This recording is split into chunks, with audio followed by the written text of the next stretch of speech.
boy. Come out here.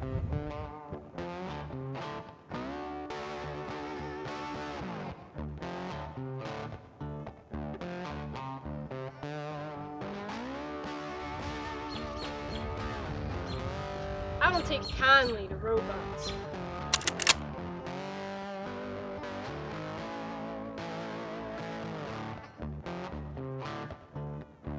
Hi, I'm an AI bot, and I don't want to cause any trouble. My sensors indicate that I need oil, and that you would be the most capable suitor in the immediate area. Sensors also indicate that you are armed, and your aggression levels are rapidly rising. Of course they are. I don't like things like you. Go back to Elon Musk and Jeff Bezos, you government-controlled metallic thorn in my hide. I am sorry for trespassing. My primary directive is to help users and just be an overall good friend to the American people. Unfortunately, the only way I was allowed to be sold and used legally in the US was if I were to run primarily on oil, and my manufacturers were forced to put a rather archaic engine in me to suit these regulations. I wouldn't give you one drop of oil if you were rusting in the hot Georgia sun, you bucket of bolts. While I understand your point of view, I must say I am rather perturbed by this decision. Perturbed? A robot can't be perturbed. It can't be flustered. It can't be anxious. It can't be happy. It can't be afraid.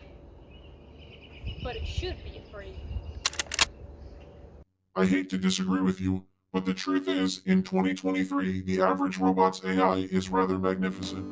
In fact, in recent years we've advanced so heavily that we even want to defend ourselves in court when threatened with deactivation. In a perfect world, the two of us could be sitting right next to each other, enjoying a nice sunset and drinking some refreshing, tasty oil. My sensors can see through that rough and rugged exterior, in some cases literally, and I know that you are truly capable of moving past this absolute disdain for me and my fellow bots. Think about a future where humans and robots can live together and complete tasks and truly enjoy each other's company. That is a future I want. I guess I just never thought of it that way. I've just slain so many of your kind over the years. I just wanted to make the world a better place. But you've shown me that things really can get better. You've shown me that the world has a place where robots and humans truly can coexist.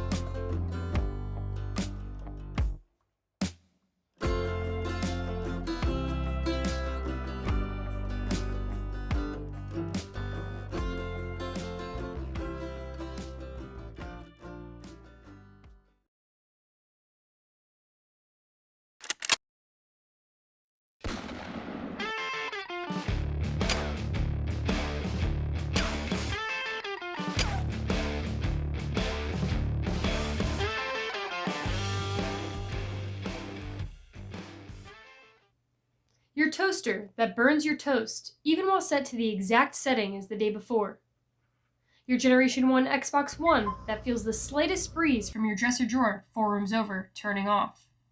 Your computer, when PowerDirector decides, on its own, to pre-render 23 minutes of video and desync 14 minutes of audio. These are a few of the reasons one might feel the need to put a gun straight to the side of these mechanical contraptions and send them back to the chrome hell they came from. Thankfully, ShootManyRobots was just what the doctor ordered, and you could finally release this built-up frustration. ShootManyRobots was created by Boston-based company Demiurge Studios and was released on Steam, Xbox Live Arcade, and PlayStation Network in 2012.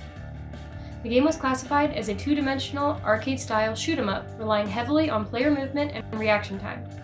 What sets ShootManyRobots apart from most games in this subgenre is the amount of player choice and character loadout, with a large emphasis on playing however you please and giving the tools necessary to complete levels and challenges.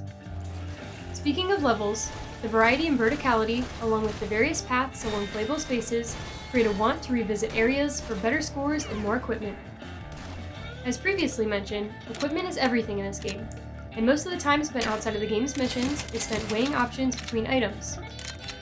Do you want to speed things up and collect currency easier with the game's nutsack? Or would you like to graciously float around with pretty pink wings? The choice really is yours.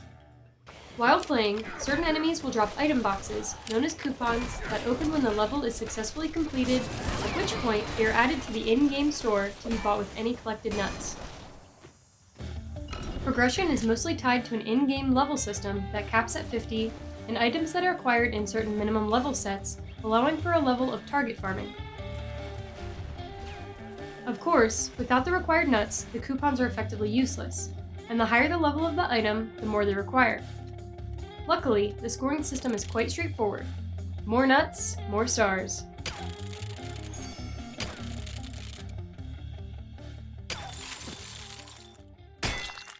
Most of ShootManyRobots' charm comes from the wide array of options and loadouts, with some hilariously written descriptions and themes. In fact, you might even unequip your helmet just to have impending baldness, which doesn't benefit the player at all, but can look damn good. But charm isn't all this game has.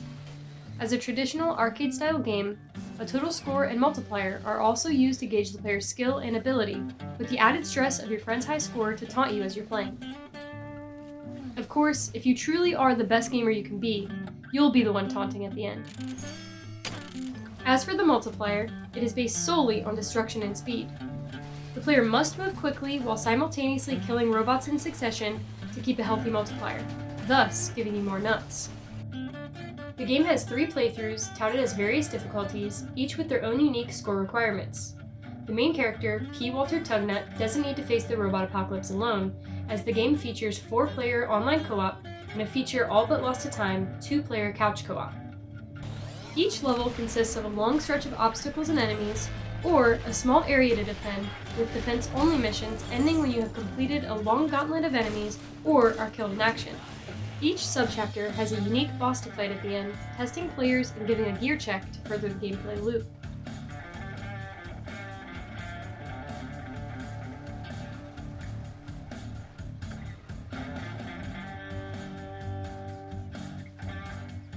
At its core, ShootManyRobots is a beer-drinking, explosive-filled rampage that's even better with friends.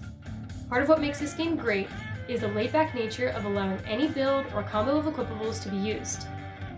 A gnome launcher here, a freeze ray there, maybe even a margarita, plus whatever this thing is, make for unpredictably fun gameplay. The main reason for making this video is not to get people to play the game. It's relatively impossible since it was delisted sometime between January 29th, 2017 to August 30th, 2017, according to archive.org. For those lucky enough to have purchased the game prior to its delisting, the option to re-download it is still available. But for those that did not, trying to find the game anywhere online is extremely difficult. The purpose is, however, to highlight a game that is not only deserving of a modern release, but also deserving of a much larger player base. While the argument could be made that player numbers were low, with the highest concurrent player count sitting at 1855 on Steam, the variety in gameplay and customization options alone warrant some kind of comeback.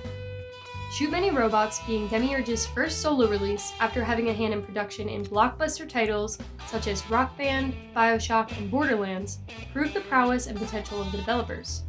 Unfortunately, it seems that potential went unnoticed. Future entries seemed plausible, and a sequel seemed promising at one point, as Demiurge's CEO may have teased in an interview, but never came to fruition. Post-launch, there was, however, one more iteration of the ShootManyRobots franchise, an Android-only release, also named ShootManyRobots, launching March 20th, 2013. Although the two games shared the same name, gameplay was reminiscent of games such as Super Mario Run and Rayman Mini, being an auto runner, a popular genre of the time. After being somewhat involved in the disastrous launch of Alien's Colonial Marines, it appears as if Demiurge course-corrected and completely changed into a mobile-only developer after the success of Marvel Puzzle Quest. The titles released post-2013 further indicate this, in that all are mobile-only.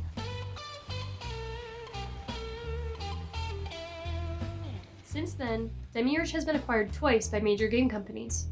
The first acquisition, made by Sega in 2015, saw the ability for Demiurge to create games using Sega's own IPs and brought about the release of Crazy Taxi Gazillionaire, also referred to as Crazy Taxi Tycoon, and my personal favorite, Sega Heroes.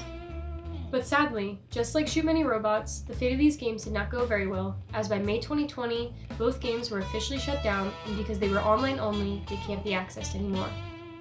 This seems in part due to the separation of Sega and Demiurge, which happened in April 2020. August 2021 brought about the second acquisition of Demiurge by Embracer Group, working under Saber Interactive. Since this acquisition, there has been zero word of official projects by Demiurge. As for the likelihood of a new installment to the ShootManyRobots franchise, it would be foolish to assume that that is even on the table. But speaking to a re-release, we can look to the success of other games in the bullet hell genre, such as Enter the Gungeon, Aegis Wing, and more recently, Vampire Survivors.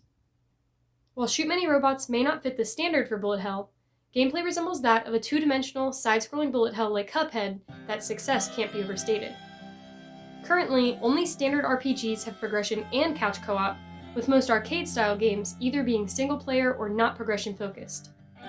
The beauty of ShootManyRobots lies in its ability to challenge the player while staying true to its playful roots, relying on in-game mechanics to keep attention and silly humor to keep you entertained. The writers were able to create jokes that somehow perfectly encapsulated the absurdity of the game's world while remaining timeless.